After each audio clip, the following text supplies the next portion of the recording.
Hello everyone. In this video, I will be covering the installation process of openSUSE Tumbleweed from Windows. It includes installation steps and some troubleshooting steps related to NVIDIA graphics cards. I'll be covering why I chose Tumbleweed in a separate video. So before we start with the installation process, which includes downloading the ISO, creating a bootable USB drive, installing the operating system, and the first boot, we'll go through some prerequisites.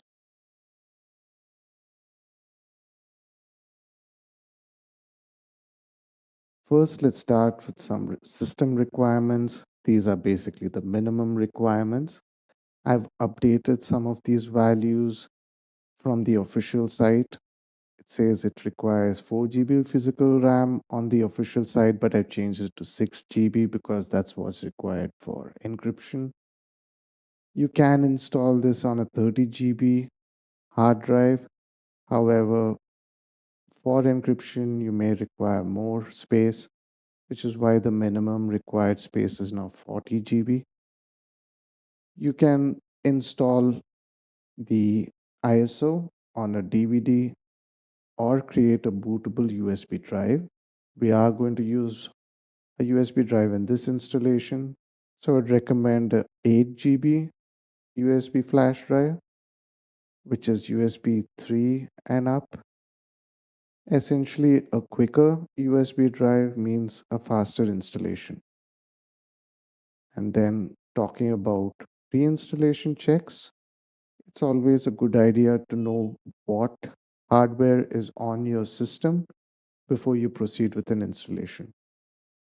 With Tumbleweed, based on my past experience, the two hardware requirements that I would recommend you check is first of all which graphics card you have and which network card or which Wi-Fi card you have. So to do that on Windows, you will need to click on the Windows icon, type in Device Managers. Once the window opens, navigate to Display Adapter and maximize that section. You should be able to see the onboard graphics as well as the discrete graphics listed there. If you see NVIDIA, then you can refer to the troubleshooting steps which come later on in the video if required. And then navigate down to the network adapter and check if you have MediaTek there. So in case you have any issues, you can refer to the troubleshooting steps there as well. Next, internet access is not required, but it's good to have during the installation process where we can actually install some packages prior to the first boot. Another check which is recommended is please find out how to access the boot menu on your system. It depends on the laptop or desktop make and also the company. So based on the system, please go through the documentation to know how to access the boot menu. This is the part where you'll be required to select whether you want to boot from your hard disk or from an external drive, in this case, the bootable USB drive. And needless to say, please back up all your files. This video does not show you how to have a dual boot Linux installation, but rather installing it on an empty partition. So if you do decide to have a dual boot installation, please back up your files before you start resizing any partitions because you may lose data there. Some good to haves, again, these are optional. Tumbleweed does not have a live installation. We essentially create a bootable USB to install the operating system. So you cannot try before you buy, so to speak. If you want to install it on something other than your main system, you can consider using an NVMe SSD drive in an SSD enclosure, like the one shown in this link. I personally have two Tumbleweed installations, one on my main laptop, which is dual boot Windows 10 and Tumbleweed, and an SSD, which works quite well when connected through the USB-C port. In fact, this whole video is recorded using that drive. Moving on to the second one, this is more of a recommendation if you do not have an Ethernet port or a LAN port. Having a USB to Ethernet adapter is a great idea in case your Wi-Fi card fails or the drivers fail, or if the driver during an installation does not get installed. It saves you a lot of work if you have this adapter where you can connect using a LAN cable with your router and connecting to the internet to download any essential packages. And finally, I'll repeat, please back up all your files before we proceed. Now that we have the prerequisites out of the way, let's download the ISO. I have the link in the description and it should take you to the download page. Once there, click on the download tab. Since we're installing it either on a laptop or a desktop, which is an x86-64 architecture, if you're unsure, please check before you download and install this. We will be installing the offline image. If you scroll down, there are some documented steps and links to further instructions. You can click on how to create bootable USB stick on Windows to get the link of where to download Balena Etcher, which we will be using to create the bootable USB drive. So I've opened it in a separate tab that we will go back to in a moment. And as you can see, there are the system requirements here. I know I mentioned 4 GB earlier. It turns out to be a minimum requirement of 2 GB, but you need 6 GB for encryption. So while it says 2 GB, you can see that it says additional memory for your workload. And as you can see there is verify your download before use section. This is to make sure that you have downloaded the correct file. Linux has been in the news regarding corrupt packages, malware being spread through software repositories, and so on. So it's always a good practice to check any downloaded package before you install it.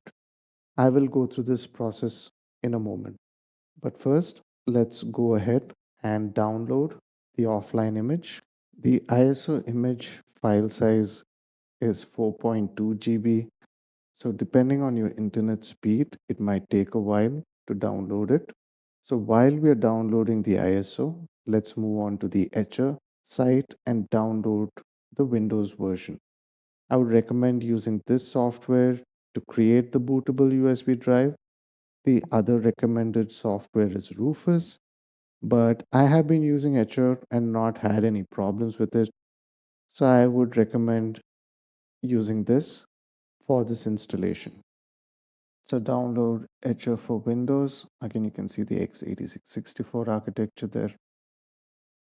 Download that and open the file. Once Etcher is downloaded, you can open the application.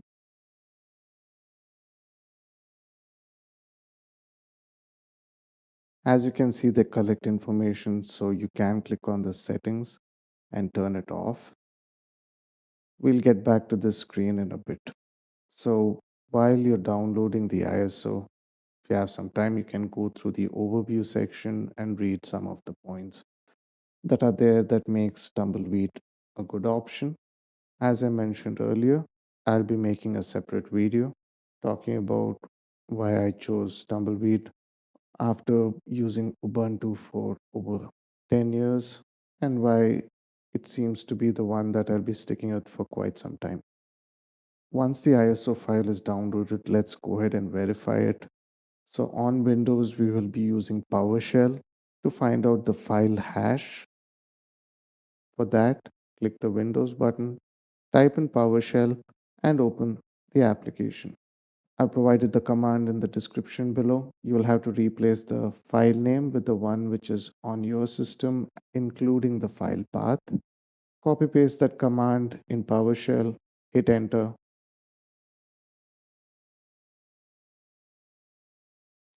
You will have to compare that hash with the one from the website. So next to the button download for the offline image, click the drop down and select checksum, which is going to be the hash that we will be comparing it with.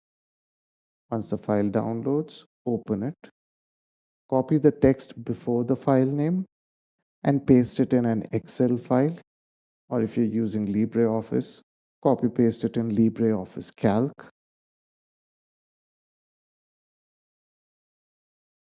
Then copy paste the hash from PowerShell to the cell below. Type in this formula equal to exact and the two cells A1 and A2. I know it's a little rudimentary, but this is the step I follow to check if the file hashes match or not. So if you see true there, you're good to go.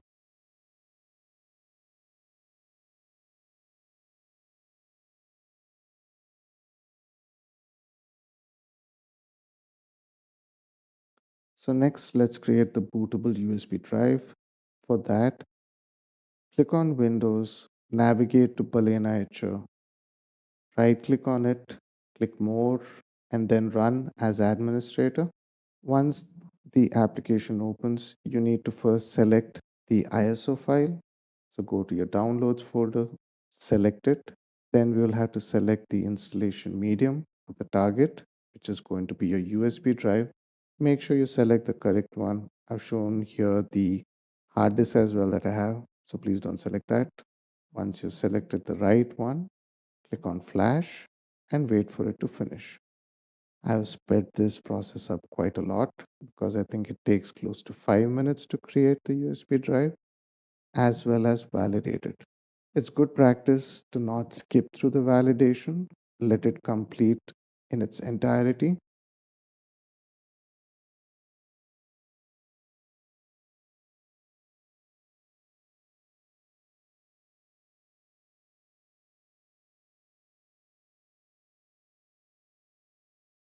Once it is done, the USB drive tries to reload and basically gets mounted as an unrecognized drive. You will see this message to format it. Please click cancel. Now, once that is done, you will have to reboot your system and let's proceed with the installation. Leave the USB pen drive in the USB port. Now during boot, you will have to access the boot menu which I mentioned in the prerequisites section. So in my case, if you hit escape, you should see an option of selecting the USB drive to proceed with the installation.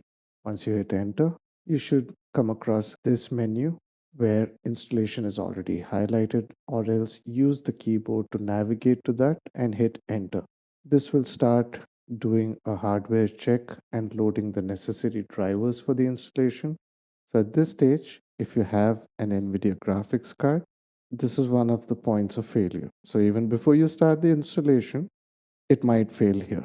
So when you see this message saying hardware check or loading basic drivers, you can hit escape to see what's going on in the background. If you're stuck on the screen for more than 5 to 10 minutes and nothing's happening, it's quite possible that because of the NVIDIA graphics card, there is an issue.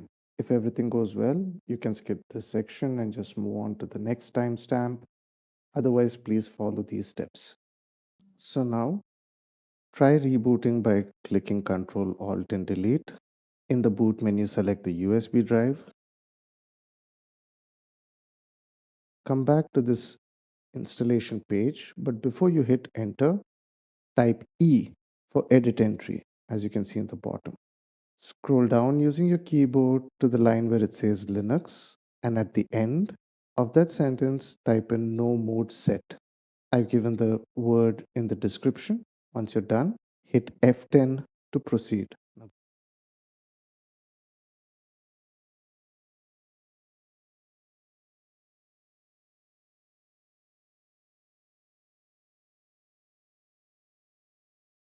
Going back to the installation, if all the drivers load properly, you should start seeing these messages. Give it a few moments.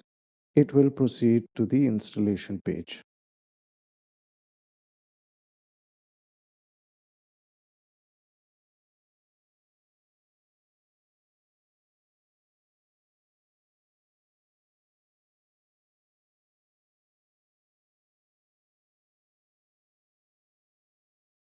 So now as you can see, it's loaded the installation page, it's doing some checks and so on.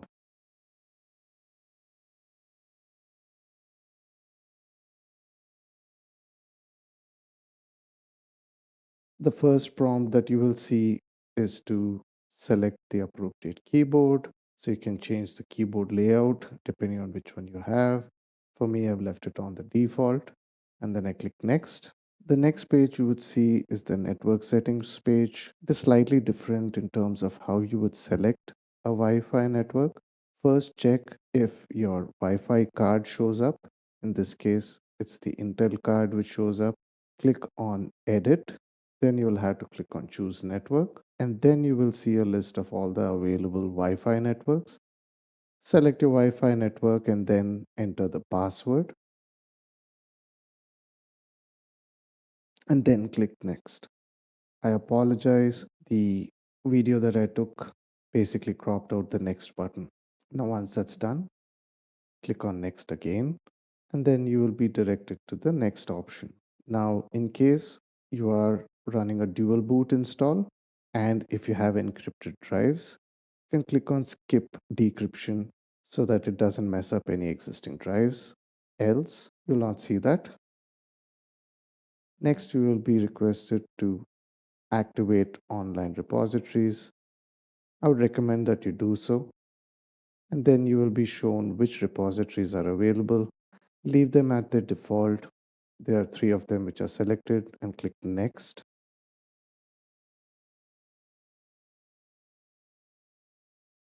On the top right hand corner, you can change the theme of the installer. I leave it on the default. The other options are too jarring, so I leave it at this. But if you want, you can change them.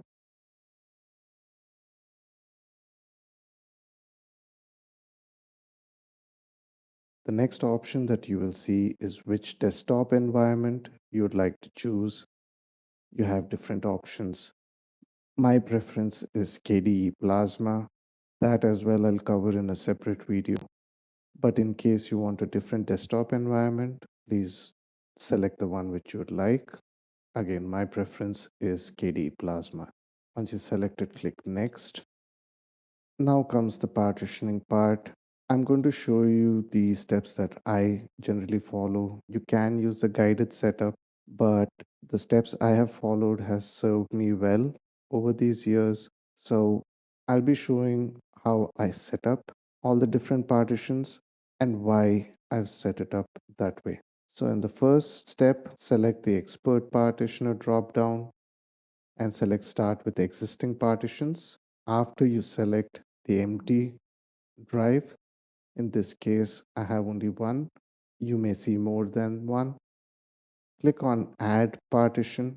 The first thing that we will do is set up the EFI partition. So select Custom Size. I'm going with 4 GB. If I convert that to GIB, it would be 3.725, which I've entered. Click Next. Select EFI boot partition. Then click Next. I would leave all the options as is. So the EFI boot partition is mostly for more modern systems. Most of the new ones come with UEFI systems. So this is essentially where the different bootloaders get stored. So if you're running a dual boot system, you would have the Windows bootloader there. Depending on which bootloader we select, either grub or system deboot, those bootloaders would also be stored in that location. The more newer bootloaders in Tumbleweed require pretty large storage size. When I say large, between 2 to 4 GB. Earlier grub bootloader would sit on an EFI partition size of just 512 MB. That is why I've selected 4 GB for the EFI boot partition. Now, the next partition that we'll create is the swap. In this particular case, the calculation for the swap size is going to be the size of your RAM plus the square root of the RAM. If you have 8 GB or less, the recommended swap size is double the RAM. So if it's 8 GB, it would be 16 for swap size. But on my system, I have 24. GB. So it would be 24 GB plus square root of 24, which would be approximately 29 GB overall swap space. Now, swap partition is essentially memory that will be used in case the entire RAM is being used.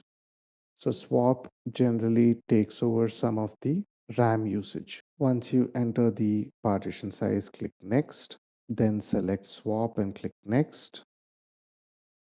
In this particular screen, I would recommend encrypting it. Now, please do remember when we are doing this, whenever you click on encrypt, it means you need to enter the password during boot.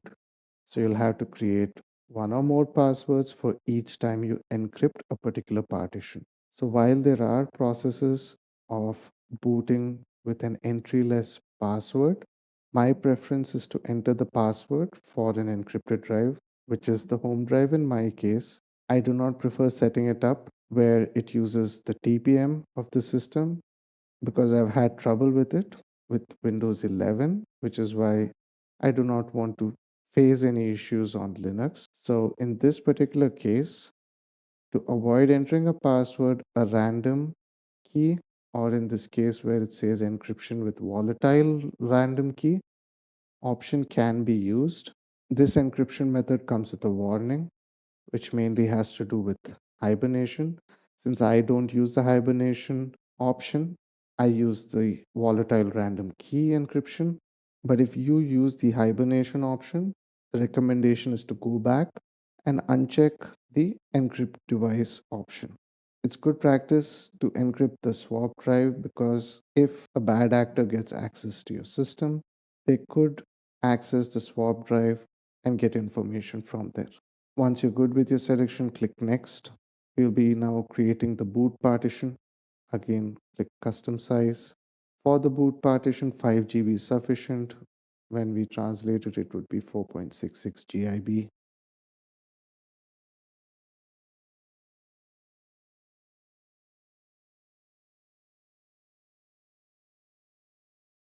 Click on operating system. When it comes to role, make sure the mount point says /boot. So in this option, click on the file system, select ext4. You can leave the encrypt device unchecked. My preference is ext4. It's a battle tested file system. Some would say it's an old, outdated system, but it works really well for me. I will be making another video for Btrfs installation with snapshots. That seems to be the popular choice these days. And then click next. And then finally, we'll add the home partition. Here we do not have to select a custom size. The remaining partition size can be used as home. In case you want to create a separate partition, you can go ahead and do the same. Select the operating system role, leave the mount point as is, which is /. Again, I'm going to change from Btrfs. I do not need snapshots. I've been using openSUSE Tumbleweed for 2 years without that. Seems to work fine for me. So I select ext4. I'm going to encrypt this home drive. This is essentially where all my personal files will be. So I prefer encrypting that drive. I'll be using regular LUX2. Enter a strong password. For this example, I've used a very short password. It's not recommended. If you're installing this on a laptop, I would recommend a stronger password of anywhere between 12 to 20 characters. If it's something that you cannot remember, you can make a note of it on a piece of paper until you do remember and then discard it. It's not good practice, but that's one way of learning.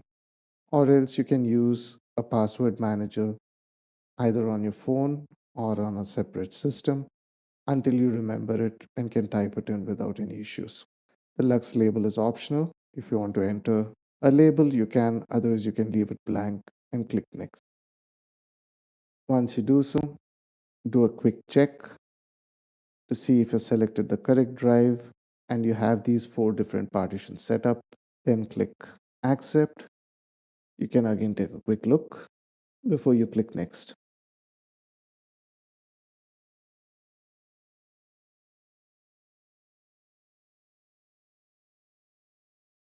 Next, you need to select the time. You can leave the hardware clock set to UTC checked. Select your time zone, click Next, enter your username. When it says user's full name, you can add a space to it and type it in, but the username will remove any spaces. That is what you will generally see a lot in the dreaded terminal in your installation. Now, the password should be different from the encrypted password as a good practice. Again, a strong password is recommended. You can use this password for the system administrator. You can keep that checked. Essentially, what it's going to do is you're going to create a new user while the root user will have a separate profile. I would disable or uncheck the automatic login, again, as a good practice, and click Next. Now, this is where you can do a complete review before you proceed with your installation. So let's go through a few of these options. Now, first is booting. Recently, openSUSE Tumbleweed changed from grub2 to grub2 with BLS and then to system deboot. This is where you can change to grub2 for EFI. You can select grub2 with BLS or system deboot. Now for grub2 with BLS, which also requires about 2 GB of EFI storage, which is why I left it at 4 GB to be on the safe side. You can select this option or you can use system deboot. I'm going to use system deboot because it's the first time I'm trying it out to see how good it is. I've not had any problems with grub2 so far. So if you want to, you can use grub2. Now, when it comes to the secure boot option, I usually disable it for NVIDIA. I don't know if that's the case or not, but I would uncheck the secure boot support. Now, moving on to kernel parameters, this is where I prefer to delete the word quiet, which essentially shows more information during the boot process. In case there's a graphics card failure, it generally shows up, which does not show up on the graphical user interface. And last, the bootloader options. You can change how long you want the bootloader to show up. If you want to reduce the time or increase it, you can do so. And then click OK. As I said, I prefer disabling the secure boot. You can do so here or in the previous step. Now, coming to software, you can see all the different software patterns that are going to be installed. A pattern is nothing but a grouping of different applications based on a particular theme or a particular technology. So you get to see how much of extra packages are going to be downloaded because you have the internet enabled.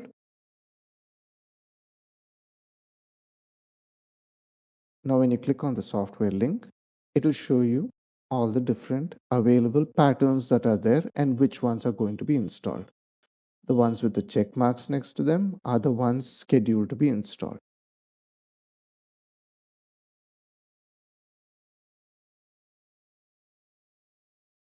If you want to see the details within these patterns, you can click on the details button at the bottom of the screen. I spoke about the MediaTek Wi-Fi card earlier on. So at this stage, I would like to show you some basic checks to make sure that you have all the drivers installed. So click on search, type in kernel hyphen, and you can scroll down and see if Intel is installed if you have an Intel card. But mainly in this case, just make sure that you have the MediaTek firmware checked. This should ensure a smoother installation process. You can also check the other packages that are there. If you are confident that you know which hardware you have, you can take a look and check those, or else leave them unchecked. So I'm just showing you the basic ones, which is AMD, NVIDIA, Intel, and MediaTek.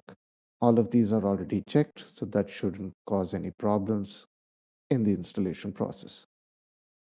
Now going back to the software selection, over here you can unselect or select different packages. Since we have selected KDE Plasma as the desktop environment, you will see the base files listed here. I would recommend leaving them as is unless you know what you're doing. I generally remove the ones which I do not want, like kcalc, which is the calculator. I prefer using calculate. I remove scanlight. The alternative is scanpage, which is essentially a different version of the same software. So any software that you want to install or any packages you want to install or remove, you can do that here. Now, if you're unsure, please leave them as is because that might cause issues if you decide to just completely uninstall the entire desktop environment.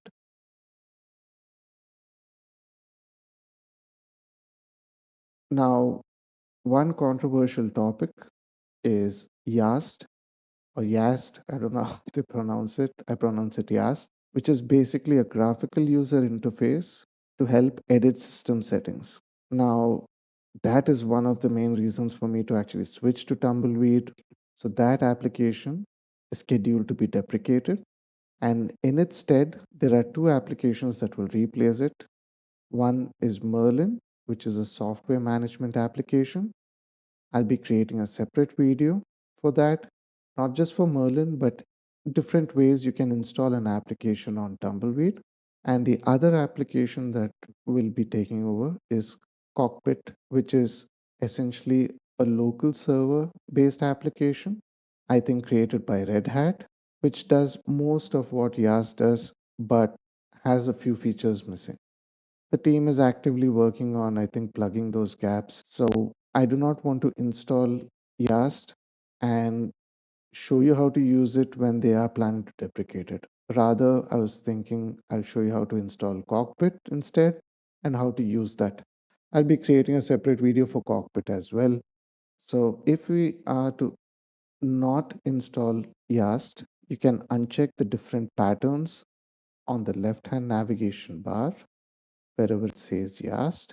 And also you'll have to ensure unselecting YAST 2 on the right hand side where you get to select the packages.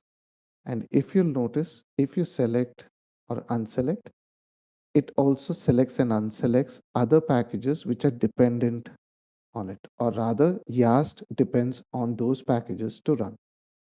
So as I mentioned, if you want to install Cockpit, there is a pattern that you can select and install.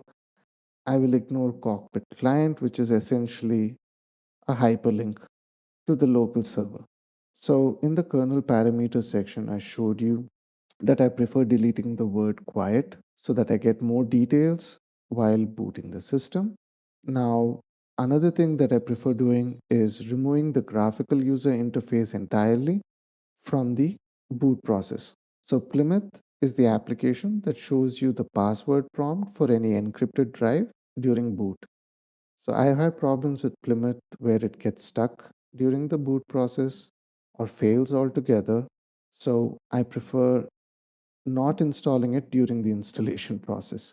So I would either search for Plymouth or in the enhanced base system, I would look for Plymouth and uncheck it.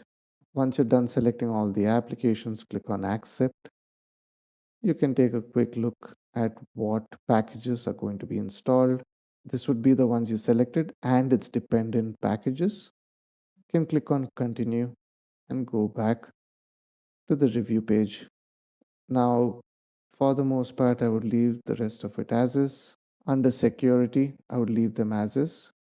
So CPU mitigations, these are essentially bugs that occurred, I think, 3 or 4 years back.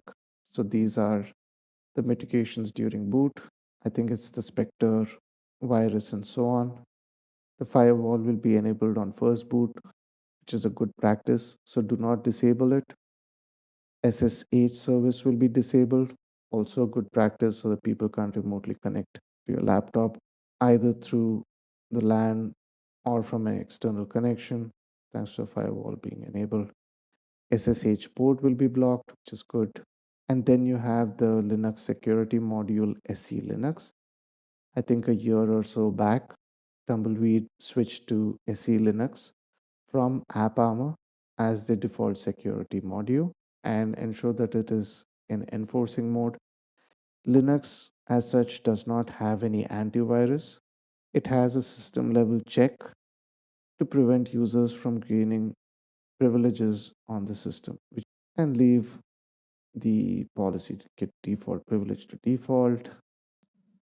So once you're done checking everything, you can go ahead and click install. If you still have doubts, you can click back or proceed with clicking install again, and then wait for the installation to complete. While it's installing, you can go have a cup of tea, read the release notes. This should take anywhere between 15 to 20 minutes, maybe even more, depending on how fast your USB drive is. I've sped this up a lot.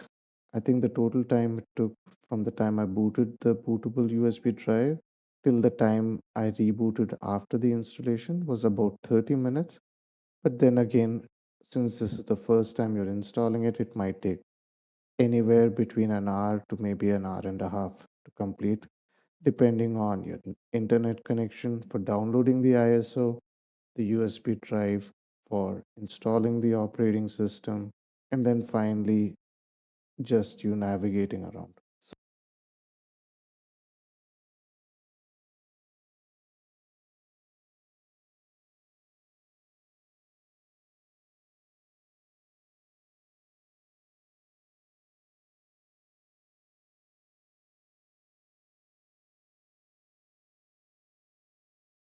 So once the installation is complete, you will be prompted to reboot the system.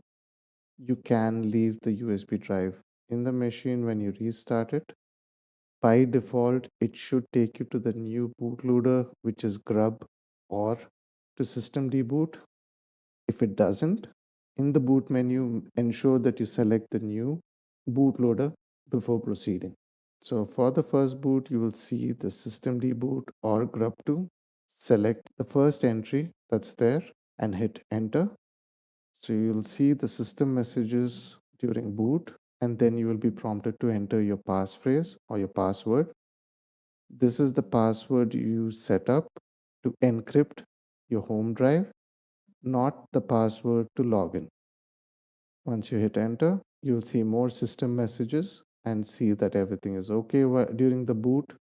The more green you see, the better. If you see any reds, it most probably would mean that the graphics card may have failed because of a incompatible driver. In the login screen at the bottom where it says desktop session, click on it and select Plasma Wayland session. I think in KDE Plasma 6.8, they're planning to default to Wayland. So I would recommend switching to Wayland here. Enter your login password and then hit enter.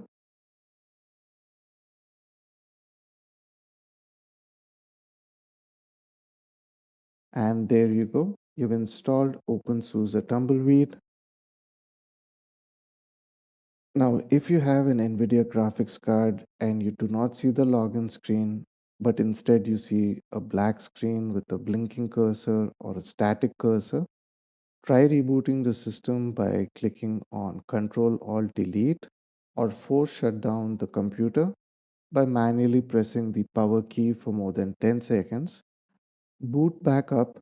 If you see the boot menu, select the new openSUSE bootloader, or if it automatically takes you to the grub or system deboot bootloader, at the first entry, type E so that you can edit the kernel parameters on boot. Using your keyboard cursor, go all the way to the right, all the way to the end, and type in nomodeset and hit enter to continue boot. This should get you to the login screen. If it doesn't, it's quite possible something has gone wrong. You may have to check what the issue is by searching on Google, going to the openSUSE forum to get more help. Thank you for watching this video.